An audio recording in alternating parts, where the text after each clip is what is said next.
오늘은 지난달에 이어 경일대학교 겸임교수이신 김종국 교수님께서 꿈의 정신세계와 현실적 관계론이라는 주제로 강의를 하시겠습니다. 교수님은 초대 및 제2대 경산 시립박물관장을 역임하셨고 경일대학교 겸임교수이시며 대구대학교 경산 1대학 외래 교수로 계시며 문학세계 시민상을 수상하신 시인이시기도 합니다. 부전하는 경산지역 삼승현 연구라는 주제로 전국 우수 논문상을 수상하셨으며 경산 문화 길라잡이 4만의 압도국 실체, 꿈의 미학 등 11편의 저서와 다수의 논문을 내신 경산시장 문화와 설화의 산증인이십니다.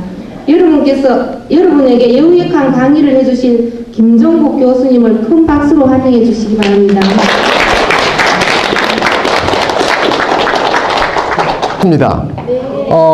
지난달에 이렇게 만나고 이번에 또 이렇게 만나니까 더욱더 새롭고 그나마 이 일당백으로 이렇게 많이 모여주셔서 고맙습니다. 저는 어제 그제 이틀 동안 그 경남하고 광주 또 합천 해인사 이렇게 해서 삼승연의 그 행적지를 대학 교수 두 사람하고 같이 현장 답사를 하고 어제 밤중에 왔습니다. 나는 좋은 일을 했는데 이성에서 좋은 일을 했는데 발복할 것이다. 복을 얻을 것이다. 이제 풍수에서는 이걸 가지고 소홍이라 합니다. 이거를 받을 것이다 라고 생각하는 것은 잘못이라는 것이죠. 어떤 경우든지 내가 해놓은 일, 과거의 일이 원만하지 않으면 안 된다는 것이죠. 그걸 가지고 뭐냐, 과업이다 이렇게 합니다. 과업. 지나온 업인데 이 업을 어떻게 해소시키고 해결함으로 인해서 내가 새로운 인물에서 큰 복을 받느냐. 나는 공무원에서 행정주사보가 안 되는데 왜 사모해야 안 되느냐. 내보다 훨씬 못한 친구도 모두 사모해야 되는데 왜 이러냐. 한탄하는 그 사람은 과거의 업이 아직까지 씻어지지 않았기 때문에 내가 그것이 내한테 돌아오지 않는다는 것이죠. 그런 생각을 해야 됩니다. 그건 이제 보통 시어머니와 며느리의 관계, 이런 관계도 상당히 서로 간의 업이 많은 것입니다. 그래서 시어머니와 며느리와 관계가 나쁘면 나쁠수록 시어머니의 보복, 며느리의 그 어떤 자세는 점점 멀어진다는 것이죠. 그런데 며느리와 관계가 아주 나쁘면 우리 환생노래는 이 시어머니가 죽어서 좋은 데 못 가고 내사왔기 때문에 좋은 데 못 가고 뭐냐, 며느리가 근무하는 사무실에 능구렁이로 태어난다는 것입니다. 며느리가 근무하는 사무실은 어디입니까? 집 어디? 부엌, 그래. 부엌입니다. 그 집에 며느리 사무실이라. 이 며느리 사무실에 부엌에 가면 요사이 부엌은 싱크대에 되어 괜찮은데 옛날 부엌에는 옆에 속갑을 재놨죠. 속갑 속에 탁, 며느리가 속갑대가 군불 떼려고 툭 빼나 뱀이 대가리 샥 내민 게, 샥 끄는 게, 며느리 몰아가 넘어진 게. 늘 며느리를 놀래키 가지고 죽고도 며느리를 늘 괴롭히는 거야. 이것이 시어머니와 며느리와하고의 그 풀리지 않은 그 상관관계에서 나타나는 하나의 전후생의 환생론을 의미합니다. 이러한 환생론의 이야기는 며느리와 시어머니와의 관계에서 가장 많이 나타나고 있습니다. 그런데 이 시어머니가 며느리는 아주 선하게 했는데 시어머니는 아직 그걸 충족 못 시켜가지고 그 며느리를 괴롭히려고 태어났던 게 뭘 태어나? 강아지로 태어난 거예요. 강아지로 태어나서 오히려 강아지로 태어났던 시어머니가 며느리한테 귀염을 받음으로 인해가지고 시어머니가 마음을 보고 다시 죽었어. 이래 바로 죽어서 저승으로 가서는 이제 좋은 곳으로 간다. 이런 것입니다. 우리가 사람이 그 불교에서는 보면 죽으면은 49제를 지내야 한다. 49제를 지내야 한다. 49제 지내본 분 계십니까? 예. 49제란 것은 49일 동안 제를 지낸다는 것입니다. 이 49일 동안 제 지내는데 어디가 지냈냐? 절에가 지내죠. 또 불교를 믿지 않은 사람은 무속인한테 하죠. 그렇습니다. 천주교는 또 그와 비슷한 예를 천주교에서 하는 미사 예가 있습니다. 기독교는 기독교도 다 있습니다. 없는 데가 없습니다. 본래 종교는 쭉 올라가면 전부 하나입니다. 하나. 하나인데 이권 관계 때문에 서로 갈려나는 거예요. 성자가 많으니까 성자끼리 이제 중이 가리잖아요. 형제도 많으면 각자 살림다 나아가 자기끼리 살죠. 똑같다는 것이죠. 그런데 여 중간에 딱 보면 누가 앉아나면 지장보살이 절에는 지장보살이 앉아 있어. 지장보살을 보다는 또 두 스님과 같은 분이 여러 딱 서가 있는데 이는 한 명은 보면 도명존자, 귀독, 무독귀왕, 무독계 이렇게 딱 서가 있는 거예요. 그리고 이쪽에는 모두 5명이 딱 있고 이쪽도 5명이 딱 있는데 중국 공암 대작처럼 이렇게 탁 앉아 있는 거야. 이분들을 시왕이라 시왕. 시왕을 이렇게 씁니다. 시방을 시화이라고 해요. 이쪽에는 1, 3, 5, 7, 9 시황이 있고 이쪽에는 2, 4, 6, 8, 10 시황이 있는 거예요. 그러니까 모두 시황이 10명이 있는데 이 시황은 누구냐 하면 이 시황은 중국의 도의사상에서 나온 시황입니다. 그러니까 이 시황은 도덕을 중심으로 했던 중국의 도사상. 그러니까 유교 사상이죠. 에서 나온 그 사상하고 또 불교하고 합해 놓은 자리입니다. 이 자리가. 그래서 이게 언제 돌아왔냐? 1632년경에 우리나라에 들어오게 되었습니다. 조선 인조 때 거의 들어와서 우리나라에 고전에는 거의 대부분이 지장전이었는데 지금은 두 개 합해서 명부전이다. 명부전이다 이렇게 써놨습니다. 여기 보면은 지장보살은 무엇이냐? 죽은 사람들의 영혼을 좋은 곳으로 인도해주기 위해서 늘 여기 판관으로 있는 시왕들에게 사정을 합니다. 그리고 요 시왕이 있는데 보면, 요 밑에 보면 시왕 밑에는 요게 동자가 있어요. 동자가 있고, 동자 밑에는 눈에 안 보이지만 죽은 분들이, 영혼들이 엎드려 있다는 것이죠. 절에 가면은 동자하고 시왕하고 이렇게 하면 만들어 놨는데 죽은 사람의 모습은 없습니다. 만약 죽은 사람 모습을 절에서 만들어 놨다 하는 것처럼 이 죽은 사람 모습만 좋은 곳으로 보낸다는 그런 뜻에서 아무도 여기 와서 죄를 올리지 않는다는 것이죠. 그런 것도 무서워서 들어올 수가 없다는 것이죠. 그러니까 이것은 상상 속에서만 이해할 수 있도록 만들어 놨습니다. 그 나머지는 이렇게 요 동자는 죄 지은 사람을 전부 이야기해주고 이 위에 분은 판결을 합니다. 너는 지옥 가라. 불지옥, 물지옥, 얼음지옥, 송곳지옥, 너는 그 혀를 빼가지고 밭을 가는 지옥, 이렇게 다 가라고. 이렇게 얘기합니다. 그렇게 얘가 지옥을 처음 간다는 것이죠. 가는데 이 지장보살 역할은 가급적이면 죄를 사해서 어쨌든 구원을 하도록 해달라고 비는 거예요. 그러니까 이분은 뭐냐? 변호사고 이 사람은 판사고 여기에 죄를 낱낱이 이야기하는 동자는 검사라. 사회와 똑같습니다. 이런 구조가 사찰에 가면은 명부전이라 해서 만들어 놨습니다. 만들어 놨는데 여기 보면은 인간의 마지막을 볼 수 있는 한 현상입니다. 여기 판관의 모습은 어떠냐? 가만히 이렇게 앉아있느냐? 아닙니다. 큰 모자를 쓰고 모자 위에 책을 얹어 있는 분. 그분이 오시왕인데 누구냐? 여러분들이 너무나 잘 아는 염라대왕입니다. 염라대왕 앞에 가서는 거짓말을 하지 못한다는 것이죠. 그 왜 그러냐? 염라대왕은 명부라는 책을 탁 쥐고 있는 거예요. 이고 있기 때문에. 나는 너가 전생에 하였던 모든 업에 대한 거를 내가 다 책으로 적어서 딱 가지고 있으니까 내한테는 거짓말 하지 마라. 다 이렇게. 그 염라대왕 앞에 가면 겁나기라. 염라대왕 가져간다 하면 겁낸다는 것이죠. 그래서 오시왕을 제일 겁내는데 이 시왕들은 각자가 얼굴 표현들이 전부 틀립니다. 전부 틀립니다. 그래서 자세히 이 얼굴을 쳐다보면은요, 인자 한 번도 있고, 한 번도 있고, 아주 벌을 주기 위해서 고민하는 분도 있고, 아주 다양합니다. 10분들이 그래 있는데, 그 속에서 이제 지장보살이라는 분이 그분들의 마음을 부드럽게 하기 위해서 늘 공양물도, 밑에 한번 보면 뭐 과일도 갖다 올려주고 막 이래 합니다. 그 하는 장면까지도 전부 목각, 돌, 혹은 그림으로 지장이라면 전부 만들어 붙여놨습니다.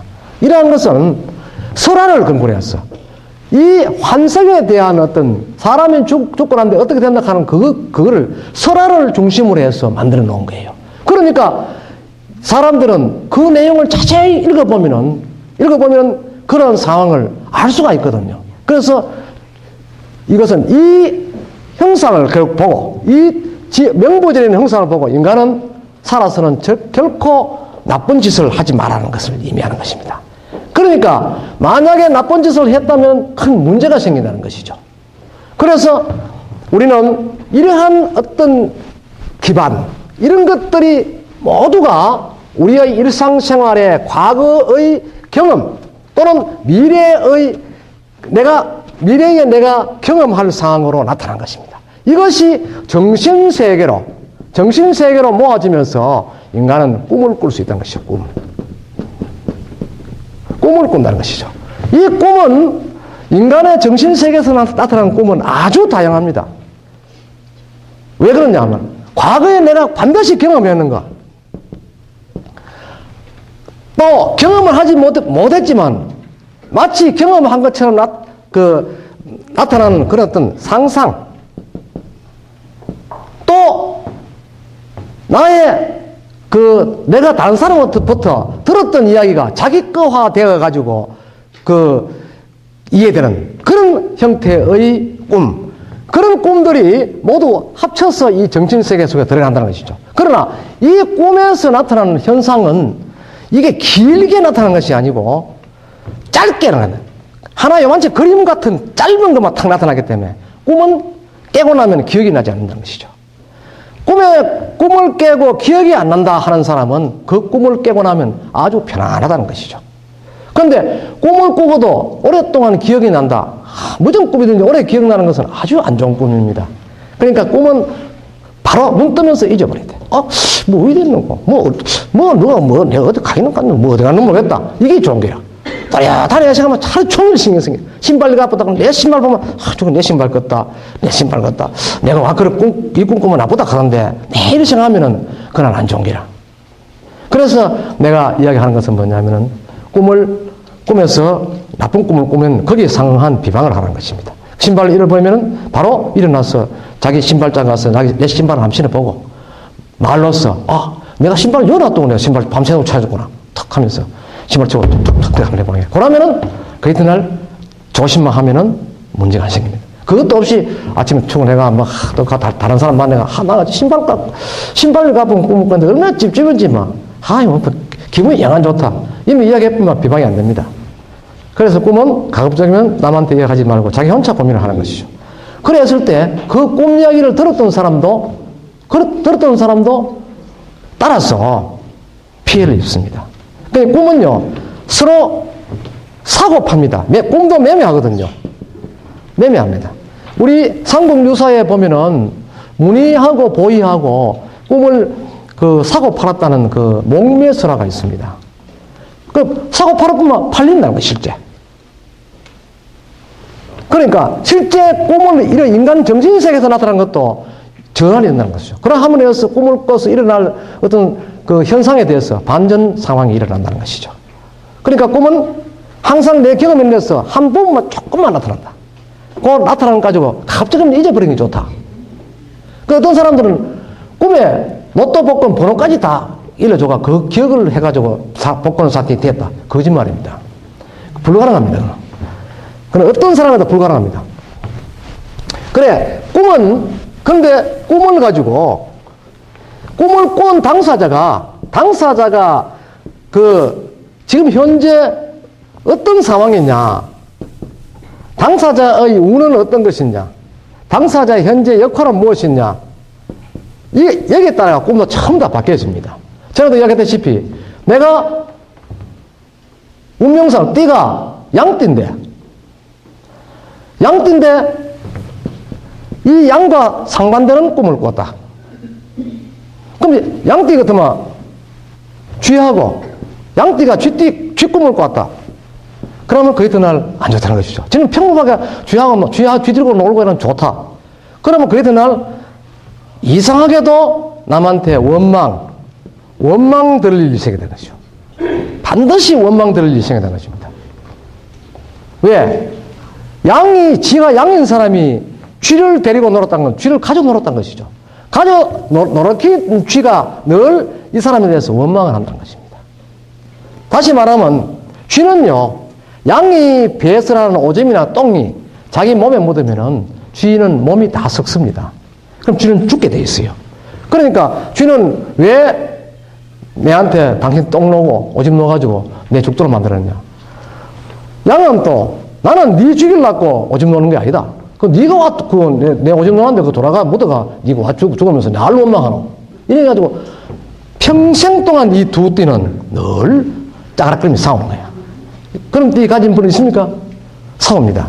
이런 사람이 궁합에 맞지 않은, 꿈에도 궁합이 있거든요. 궁합에 맞지 않은 꿈을 꾸었다면은 실제적으로 내한테 돌아오는 것은 아주 실이 많다는 것입니다. 그러니까 어떤 경우도 이런 꿈을 안 꿔도 하는데 인간의 꿈은 영사기에 필름을 담아 돌리는 것처럼 바꿀 수가 없습니다. 그대로 꽉 깊었기 때문에. 그게 골아프다는 것이죠. 그리고 꿈은 들어오는 거는 아주 좋습니다. 좋다. 그러나 나가는 것은 아주 나쁘다는 것입니다. 어떤 경우도 꿈은 내한테 들어오는 꿈을 꿔라.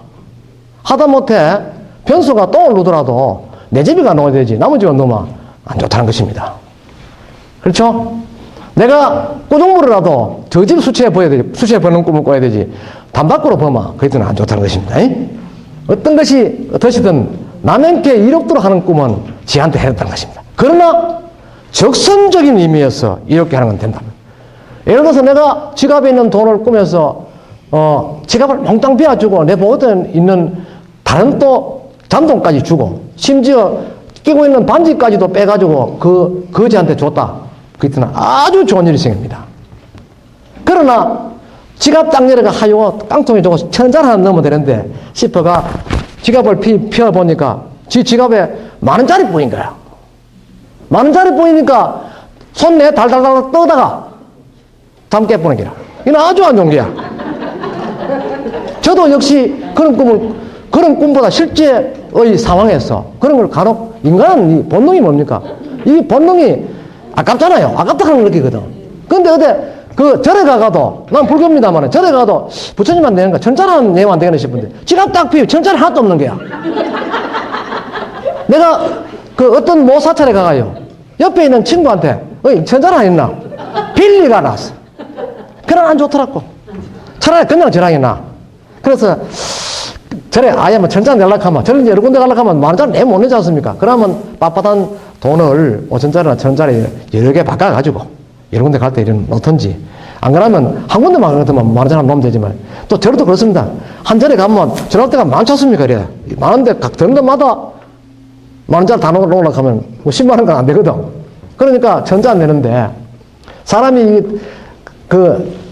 다른 사람이 내한테 주는 건 고맙고 기쁜 일이지만 내가 주려고 하면 참 아깝잖아요. 이건 어쩔 수 없습니다. 인간의 심리이기 때문에.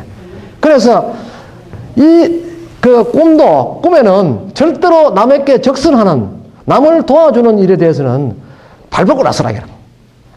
내가 가진 걸 모든 걸 다 줘도 나는 꿈에서는 아깝지만 실제 일어나면 좋다는 것이죠. 그러나 꿈에서도 실제와 똑같이 인간의 본성 때문에 아까워서 지갑에서 10,000원짜리를 그 사람이 못 주고 결국은 받는다는 것이죠.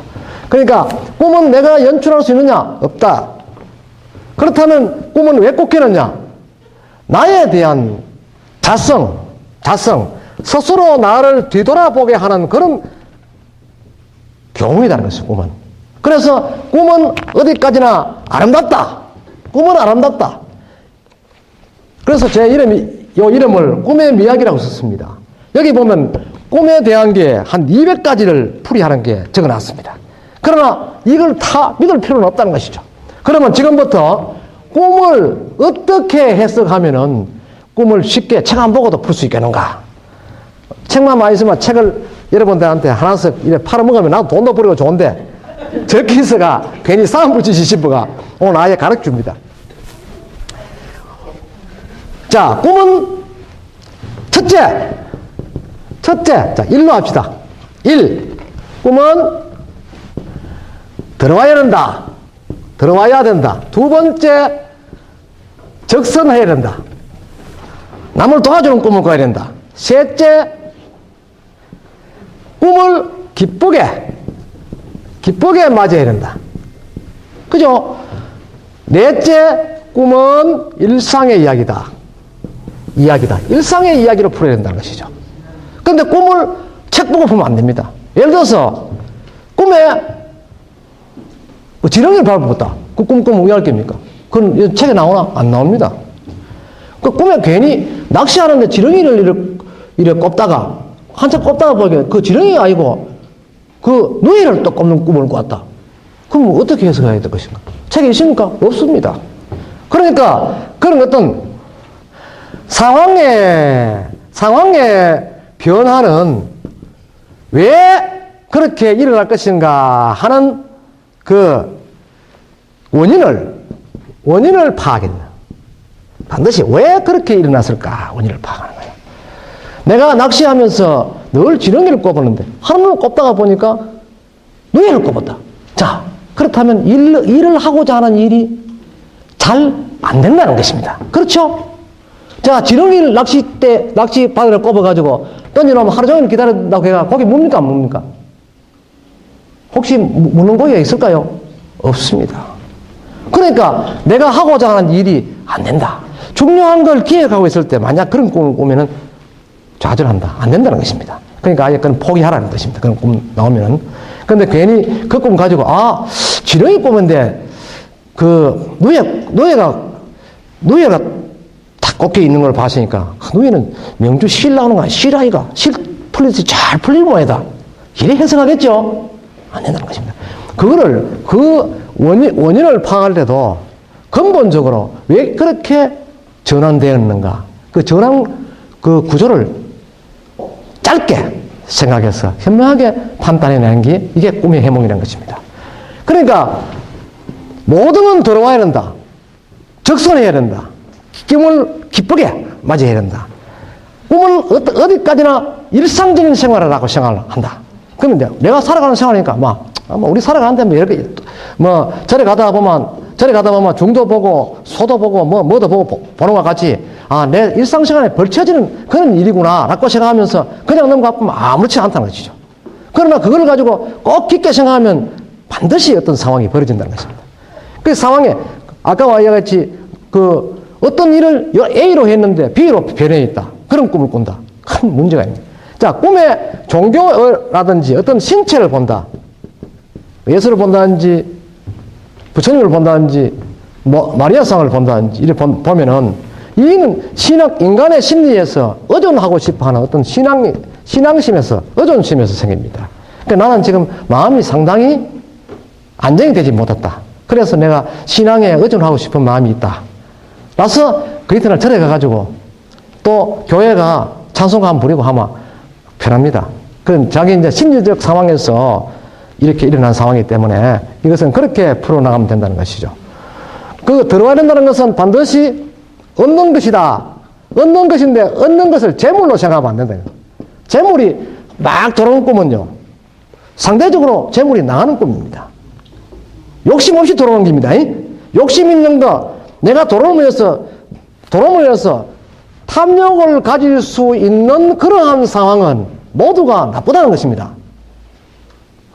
그러니까 어설픈 거 누가 똥 한 점 지고 가가 우리 마당 갖다 퍽 버려보는 거 멋진 꿈이라 이거는 멋진 꿈인데 누가 금덩어리를 우리 집에 한가득 갖다 붓는다. 아이고 저거 금을 누가 한가득 갔노? 그래 놓고 딱 보는 기라 또 한 바소리 더가 올라가 싶어 내 대문을 해보니 꼭 하다가 잠 딱 깨보는 기라 깨보면 그 이튿날 반전돼서 나쁜 꿈이 생긴다. 나쁜 상황이 벌어진다는 것입니다. 그렇죠. 좋은 것은 안 좋은 기라. 그러니까 욕심, 좋은 것도 욕심에 의해서 생기는 건 안 좋고 욕심 아니고 생기는 건 아주 좋다는 것이죠. 그러니까 인간은 욕망을 버려. 그 고려시대 때 유명한 스님 나홍대사가 그 하신 말씀이 있죠. 정사는 날 보고 말없이 살라 하고 창공은 날 보고 티 없이 살라 하고 성냄도 욕심도 모두 벗어버리고 물같이 바람같이 살다 가라. 물같이 바람같이. 그 어떤 분은 또 물은 물이요 산은 산이다 라고 얘기했죠. 또 어떤 분은 모든 것은 무소유다. 가진 게 하나도 없다. 불교의 진리는요 모두가 제로입니다. 제로. 반야신경에 보면요 뭐 쭉 앞에 마하반야 바라밀다심정 과한자재보살 뭐 이런 쭉 나오죠. 거기 보면 중간에 보면 전부 공적시생 뭐 공모 뭐 전부 없다는 것입니다. 전부 없다기라. 내가 가진 것은 마음에서 가진 것처럼 이렇게 생각하고 내가 냄새 맡는 것은 이게 된장 냄새다 똥 냄새다 하는 것은 내가 내 마음에서 느끼는 것이고 내가 먹는 음식의 맛이 짜다 맵다 달다 하는 건 내 마음에서 일어난다. 결국은 이런 이야기가 원효 스님의 오도에서 나온 해골바가지 물을 먹고 나오는 일체유심이에요. 일체유심. 일체유심과 모든 것은 마음에서 일어난다. 꿈도요. 이 일체유심에 작용한다는 것이죠. 모든 것은 내 마음에서 일어나가지고 그걸 아주 고민하면 안 된다는 것입니다. 자, 꿈에서 그 돌아가신 아버님이 나타나셨다. 아버님이 나타나시가 우리 방에 돌아가시가 이래 보고 책당도 덜시 보고 이래 해보고 내가 썼는 이런 또 책장 한번 봅니다. 불교 미술의 표현과 조형성 이 책도 두루루 넘기가 한번 읽어보고 여기 보면 아까 그 시황상 뭐 그런 게 나옵니다. 이 전성이 어떤 것인가 이런 거 써놨는데 오늘 그 제가 기분 좋으면 한 분한테 선물할 수가 있습니다. 그 이런 걸 와서 이렇게 보시고 이렇게 그냥 지내가면 아주 그 꿈은 좋은 꿈입니다. 좋은 꿈인데 아버지가 탁 오셔가지고 자는 놈을 깨운다니. 야, 일나가라. 네가 어떠고 저떠고 막 이야기한다. 그 이야기가 기억이 난다. 아버지가 야야 네 복권 살락한데 그 번호가 32, 27, 45, 56 진놈 천재가 돼. 적었나? 절대 기억 못합니다. 그게 뭐냐? 내가 표 사면서 마침 그 표 앞에 번호가 내가 꿈에서 아버지가 이야기해주는 번호처럼 잠깐 그 착각한 그냥 어떤 물체를 보고 착각하는 거죠. 착시 현상을 가죠. 그러한 마음의 어떤 그 순간적인 어떤 그 변화에서 그게 맞는 것처럼 느껴지는 그런 상황이 심리적으로 일어나는 거예요. 그래서 그걸 맞다고요. 45, 27 컨테이너 몇 번으로 진을 비행기랑 27 아이가 딱 그게 여행스럽게 되는 소리입니다. 그건 운수라. 아무 우에 이야기해 주는 게 없어. 그러니까 이야기를 만약 하는 걸 듣고 대화했다 하면 악몽입니다. 어떤 경우도 대화는 악몽이다. 악몽 아침에 오거든. 그날 집에서 절대 나가지 말고 전화기 코드 빼고 가만히 있어야 됩니다. 전화 받고 다가 친구하고 점심하고 해도 참 문제가 생긴다는 것입니다. 자, 여러분 예를 들어가 이 꿈은 전 궁합하고 연결된다 하죠. 여러분들도 여기 친구들이 많이 있죠. 친구들 많이 있는데 자 말띠 그죠? 소띠 말띠 소띠 닭띠 요 셋이가 놀러 갔다. 어디 되겠습니까? 자 성암산 정상에 등산 갔다가 우리 시간 남아 저 옥석골로 넘어가가 옥석 가가지고 닭백숙 한 그릇 먹고 저 덕원고등학교 밑에 가가지고 저녁에 노래방 가가 노래 한번 부리고 막 시끄러워하다가 신랑 자거든 한 10시대가 들어가자. 약속했죠? 그러나 요 사람들하고 같이 딱 올라가면은 어디까지 가느냐? 초원탑이 내 올라가 봐 사암부터 풍이라.